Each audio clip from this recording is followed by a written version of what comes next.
mental issues. Mental illness. Schizophrenic. The schizophrenia. Down syndrome. Substance abuse. Scary. Scary.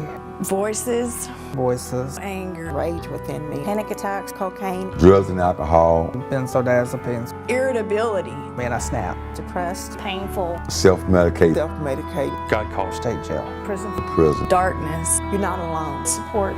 Hope. Hope. Overcome this. Healing. Wellness. Intervention. My life right now is good.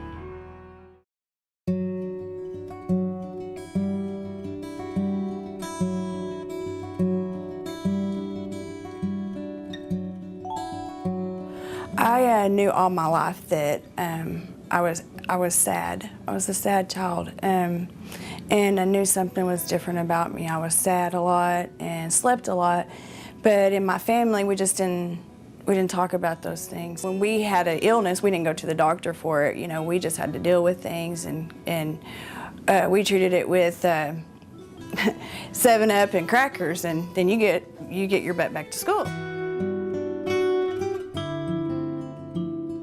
I had severe symptoms of chronic fatigue, and there were days and weeks that I couldn't seem to force myself out of the bed. I slept for 14 to 16 hours a day.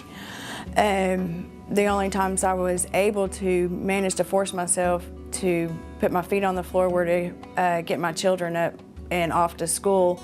And then I would force myself back out of the bed when they would come home from school to manage to fix them a meal, and then I was right back in the bed. Uncontrollable anger, rage, frustration, just a darkness, an unimaginable darkness. Uncontrollable sobbing, voices.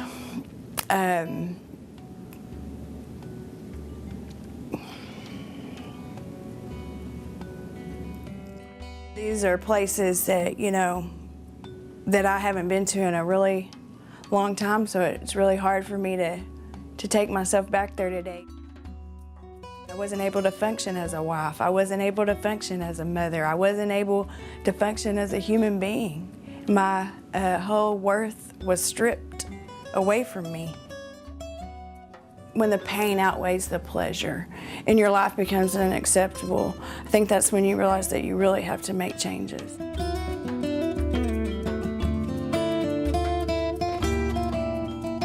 I finally found a hospital and a doctor that I felt actually heard my voice. For the first time in my whole life, somebody heard me. The main question that he asked me was, you know, what do you feel will help you get well? I got really serious and started working on my treatment plan, and was bound and determined I was going to get my children back and get, you know, my life manageable again. I did get my children back, and that was, you know, my number one goal. Well, my number one goal was to get myself back, and I did that, and then I got my children back. So I know I'm on the right path, and that's what's most important to me. When I met Laura, she was just, she was going through so many things personally and really didn't have a lot of hope or direction where she wanted to go. She just knew she wanted to be well. I'm going to say the most beautiful thing that I have seen with Laura is the way her family life and how the trickling effect of her getting well and finding life and finding the empowerment of who she is and finding that she is beautiful and that she has worth and that she has so much to give has changed beautifully in the dynamics of her family. There's been a lot of trainings going on, a lot of changes have come about. We've got a broader spectrum of exactly what a peer specialist is.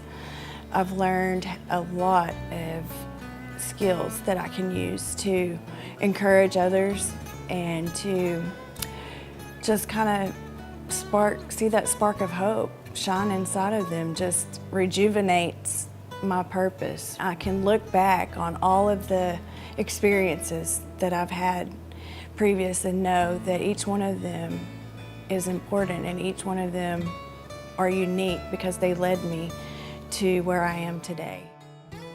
And so I have been using the gifts that I've been given and to be with others and just meet them where they are. And sometimes that is trying because I see a lot of, reminders. But at the same time, I know there's hope because here I sit today. And so I just try to listen to them most of all and let them know they're not alone. It's just amazing to me the transformations that I have seen in the peers that I work with on a daily basis.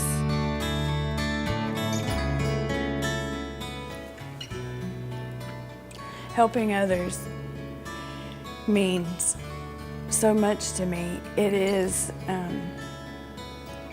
the reason that I love what I do and I do what I love. And in helping them, it reminds me of where I desire to be. I've had several of them say, I want to do what you do, and that is the most amazing feeling, is for others to look at me and see something in me that they would like for themselves. I really believe that's what it's all about.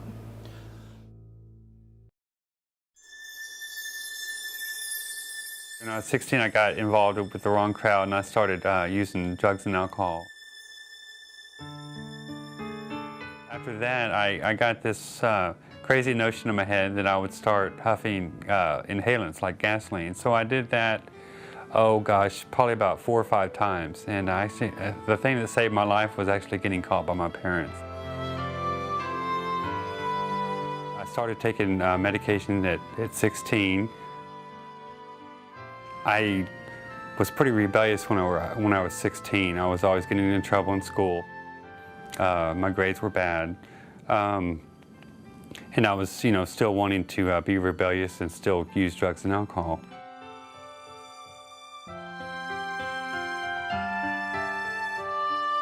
I checked myself into a treatment center when I was 17.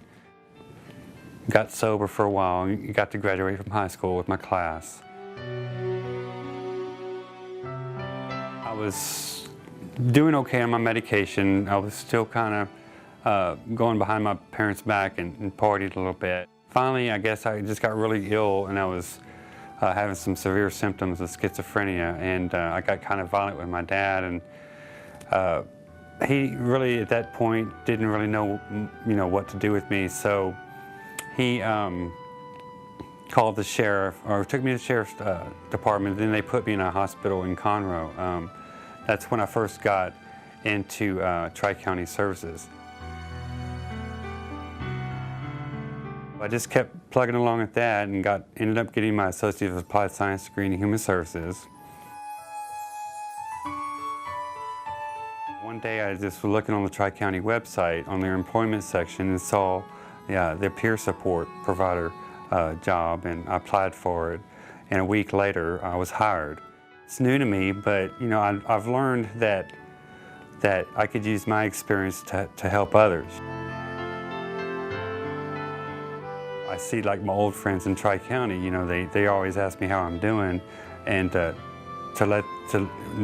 they know now that I'm working for Tri-County, they're like astonished, and they just can't believe it. So I'm really proud of myself for making the changes I need to make in my life to get better in my recovery. Meeting Kyle was very interesting. He's very calm, and he was very, just collected and reserved. And that was the Kyle that I had met a year ago. And the person that I see today now goes to concerts, is living a full life, finding that he can have relationships, can trust in them, and that he can overcome the obstacles that come with having personal relationships with people. He doesn't hold back in the way he lives now, and he just really has so much energy to go out, and he does things spontaneously and has fun, and it's really been great to see that and to be a part of that.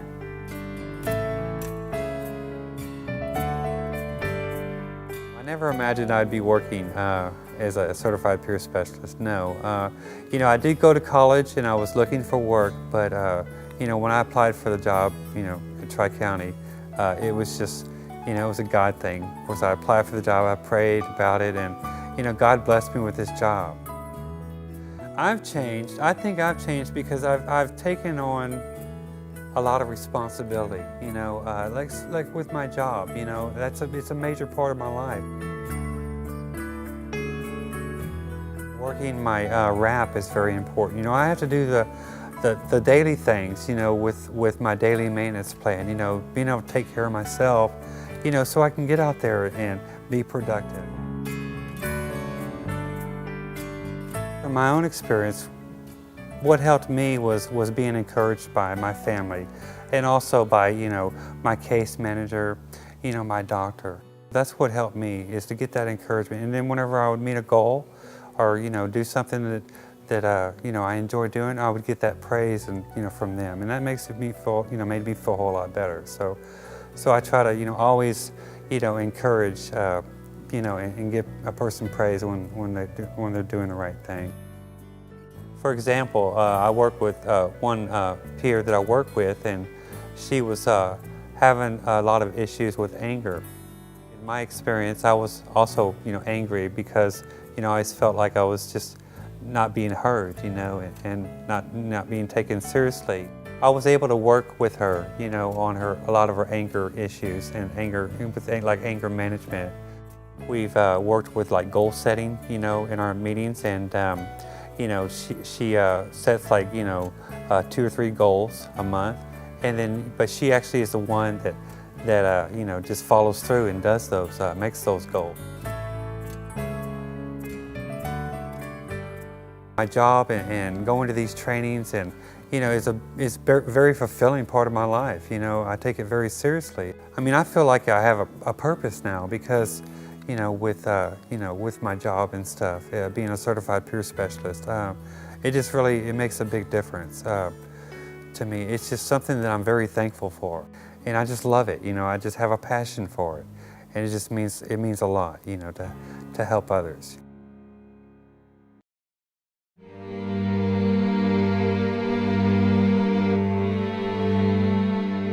I knew there was something wrong, but I wasn't quite sure what was going on. And so I left the middle of the semester. Come to find out that mental illness run in my family, especially on my dad's side.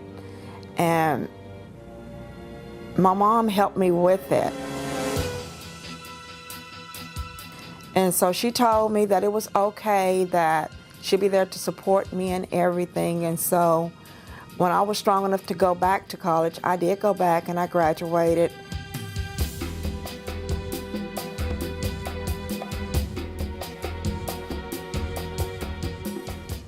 Back then I didn't quite understand my illness. And so I was telling my mom about it. She said, yeah, I kind of figured like something was wrong, because one minute you're nice and the next minute, you know, you go off. Because I always felt this rage within me. I knew it was a void there.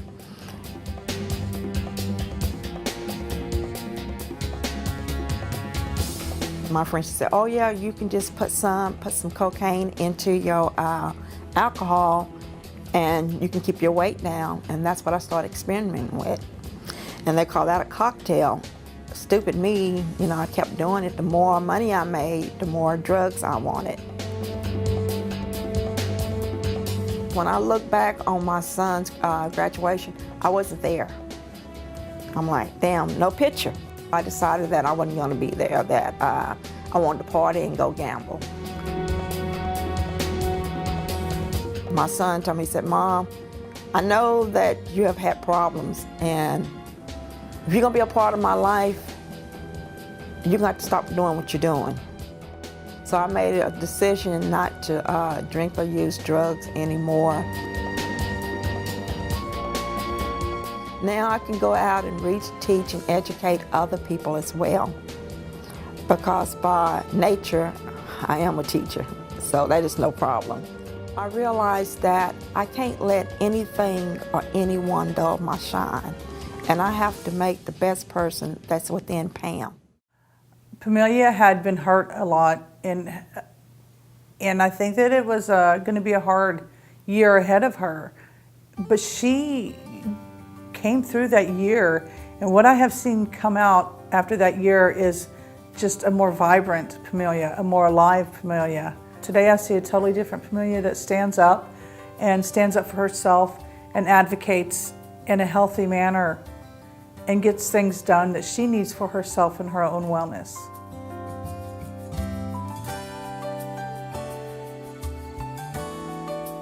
I learned a lot about myself, and the most important thing that I learned was at the Respect Institute that I finally grieved my mother's death, and I had become acceptance in it, and that it's okay to let go.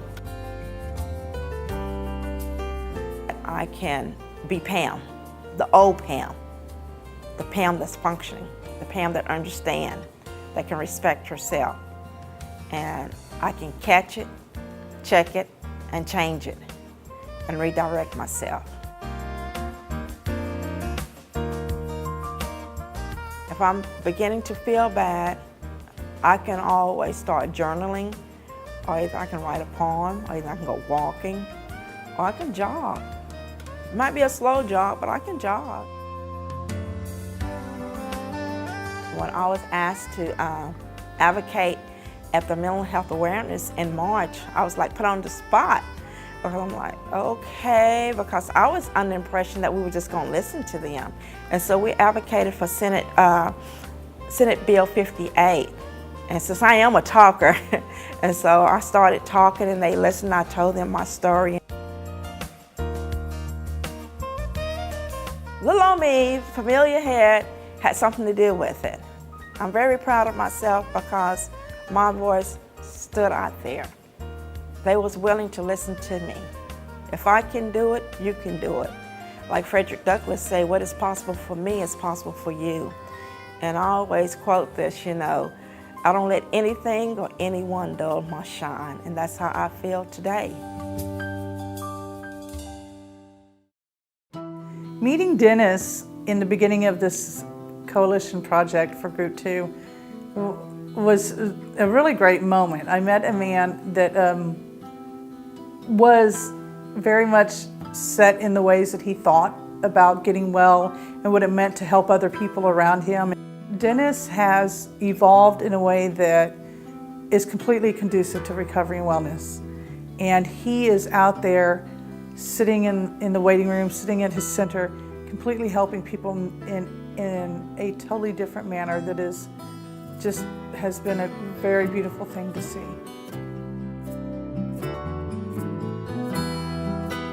I was diagnosed as a schizophrenic.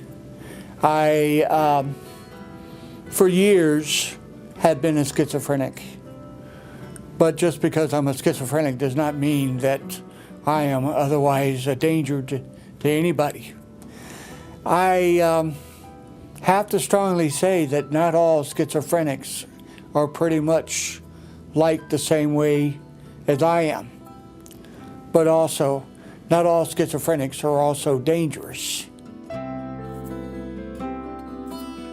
It gives them a chance to be more intellectually stronger, and they see a wisdom there, a wisdom that allows them to be able to blossom like a flower, and that their genius would also be able to be seen.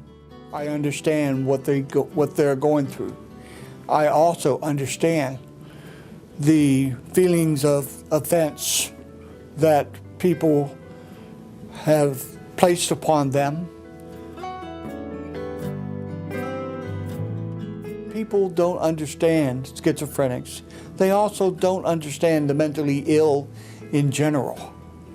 And I want to be one of those who go and change some minds and brighten and enlighten people on the struggles of the mentally ill. I was never asked if I had such conditions. I pretty much, worked as if it was just a normal thing when I was working as commissioned security and also as a nurse's aide. But when I worked for Gulf Bend Center, it seemed to not matter anyway because they already knew that. They also knew what I was capable of, and they understood that. I knew that I felt different. I knew that I felt that in a way I was different in the way of speaking, in the way I thought, in the way I felt. I felt feelings more passionately than most humans on this planet has ever felt. I felt love. I also felt hatred. But I also felt anger. I felt fear. I felt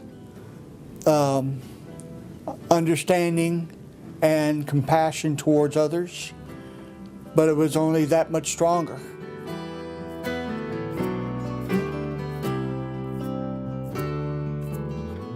Wake up. Wake up and smell the coffee. I want these people to be able to wake up from their dormant activity and become more aware of who they are, and what potential they have in giving society.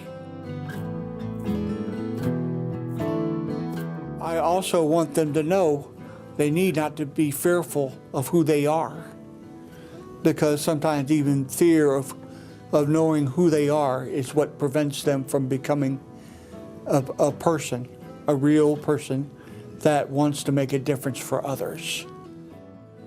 Well, I'm offering them real hope.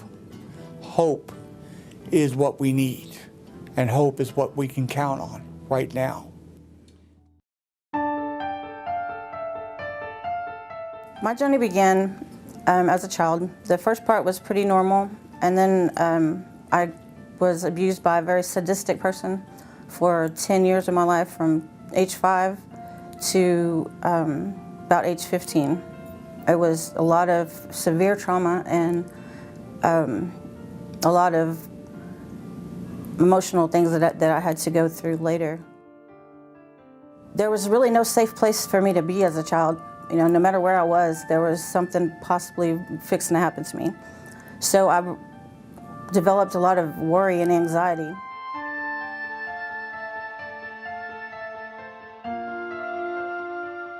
The constant worry and anxiety that I was experiencing growing up started to manifest themselves physically. I had stomachache all the time. I was throwing up blood. They took me to the doctor, and I was diagnosed with 3 bleeding ulcers when I was 10 years old. And no one looked for a cause of that.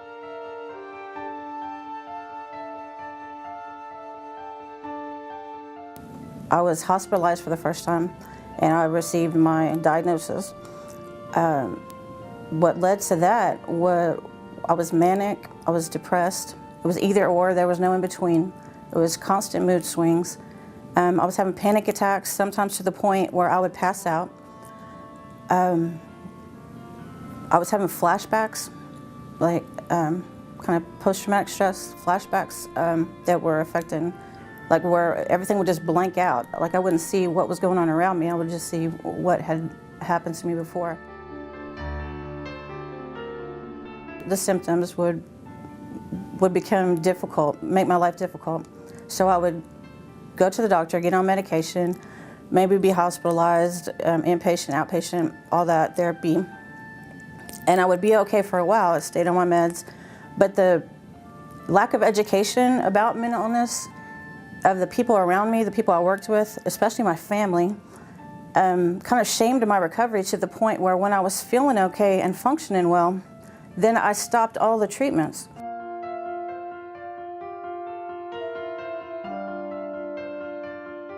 And I damaged most of the important relationships I had in my life.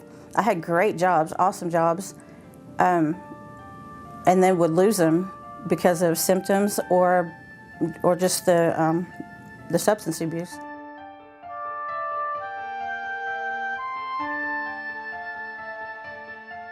I was introduced to peer support groups. I listened. I understood what they were saying. I took it all in. I didn't really live it though, because I was still drinking off and on. I was trying to stop, but I didn't really have the tools. So they offered to send me to a rehab here in Austin, and I got it this time. You know, it wasn't my first rehab, but it was the last one.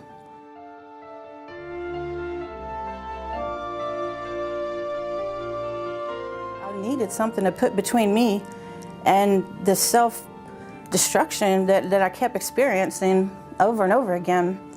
And in the peer support groups, they introduced me to RAP. They sent me to the RAP training, Wellness Recovery Action Plan, and that was like my armor. You know, that was that's been the difference in not only my attitude, but just the whole way I think about living my life with the symptoms of mental illness. I'm starting to run groups now in Bastrop, and I find that I'm so excited by this. There's so many things I want to tell these people, you know, my peers, my people, you know, that I want to tell them what I've been through. I want to tell them that they don't have to think of themselves as a diagnosis. They don't have to think of themselves as less than anybody else.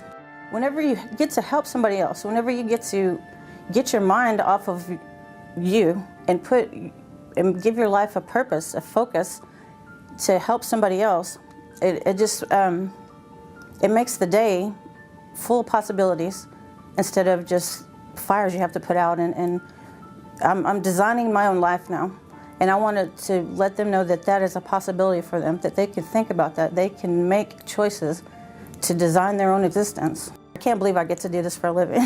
I mean, I'm pretty happy about that. Meeting Dawn in the beginning of the coalition and her coming into the coalition, Dawn was very withdrawn a lot and crying quite a bit. And I think just, you know, trying to find her place in the coalition and the trainings and where we're at and going and finding that, you know, she belonged. She had a place at the table.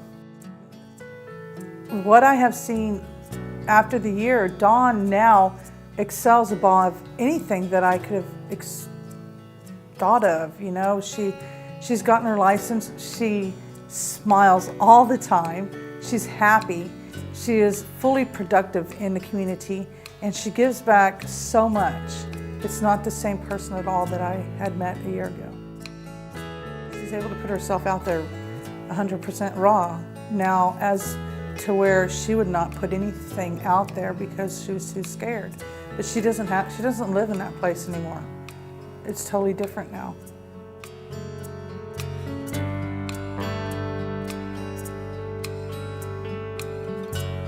I'm now a certified peer specialist as of last month, and I've been working for Bluebonnet for 6 months now, and I'm just hired yesterday, day before yesterday, full-time. That's a huge step, right? Because I'm going off disability and I'm going to be an actual citizen again. But this time I'm a citizen with a lot of life. All the tools that we use taught me how to be a person, a person who knows who they are, forgives themselves for their past, who has a meaning and purpose in their life now. I'm trying to think about the journey. Where did that really start? Where did that hope come from?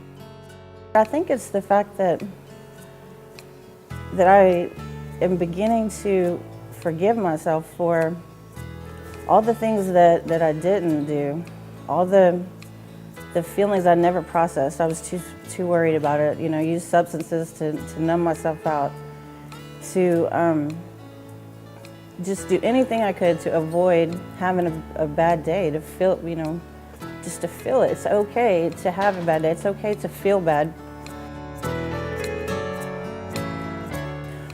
Well, when I really got behind my recovery, my momentum, and started to feel a part of the peer support movement, it was like a honeymoon phase, right? Everything was possible.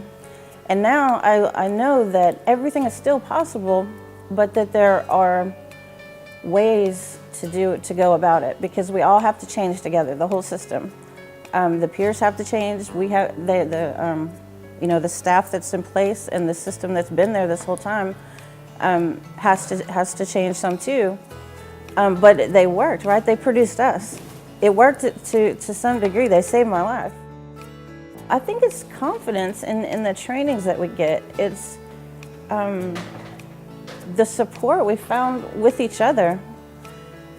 And that is huge, because when we get together, we know that the world is going to change exponentially every time we bring, you know, that we're here. Then we're going to bring, you know, 10 other people up, and then they're going to bring 10 other people up, and the world is going to change, and that is something to smile about.